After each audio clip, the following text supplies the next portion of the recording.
तर मोठी बातमी येते, राज्यात अतिवृष्टीमुळे शेतकरी उद्ध्वस्त झालाय। त्यानंतर आता राज ठाकरेंनी सरकारला पत्र लिहून काही सूचना केल्या आहेत।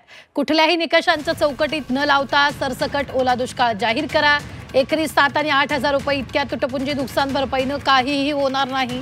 त्याऐवजी एकरी किमान 30,000 रुपये नुकसान भरपाई घोषित करा, कारण आता शेतकऱ्याची घडी बसायला किमान 1 वर्ष लागेल। अतिवृष्टीमुळे ग्रामीण अर्थव्यवस्था पूर्णपणे उद्ध्वस्त झाली आहे, त्यामुळे सरकारनं शेतकऱ्यांना तातडीने मदत करण्याची गरज असल्याचं राज ठाकरेंनी म्हटलंय। मोठी बातमी आपण आत्ताच्या क्षणाची पाहतोय ती म्हणजेच यावेळी राज ठाकरेंनी राज्यात अतिवृष्टीमुळे शेतकरी उद्ध्वस्त झालाय, त्यानंतर आता राज ठाकरेंनी सरकारला पत्र लिहून काही सूचना केल्या।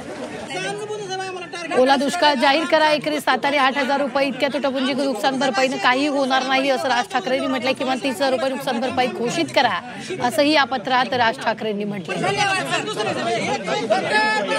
अतिवृष्टीमुळे ग्रामीण अर्थव्यवस्था पूर्णपणे उद्ध्वस्त झाली, त्यामुळे सरकारनं शेतकऱ्यांना तातडीने मदत करण्याची गरज असल्याचं राज ठाकरेंनी म्हटलंय।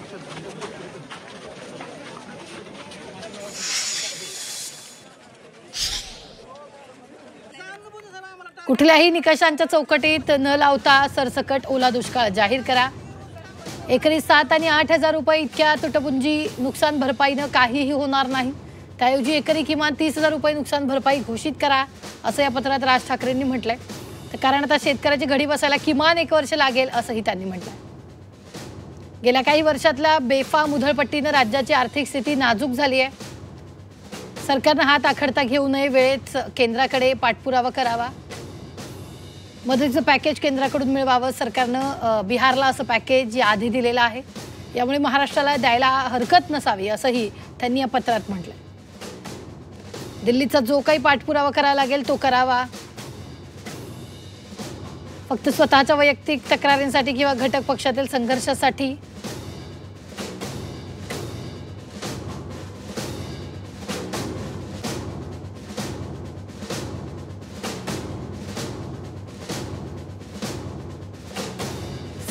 सरसकट ओला दुष्काळ जाहीर करा अशी मागणी या पत्रातून राज ठाकरेंनी सरकारकडे केलेली आहे।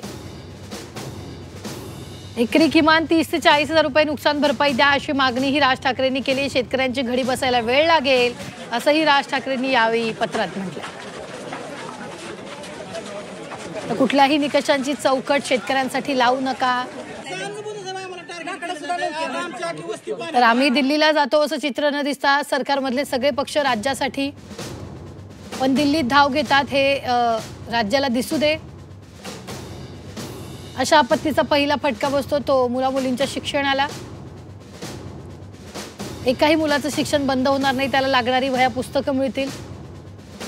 अशा परिस्थितीत 6माही परीक्षा देताना मुलांच्या मनाची काय स्थिती असेल याचा सरकारने विचार करून काही कृती तात्काळ करावी असंही या पत्रात राज ठाकरेंनी म्हटलंय।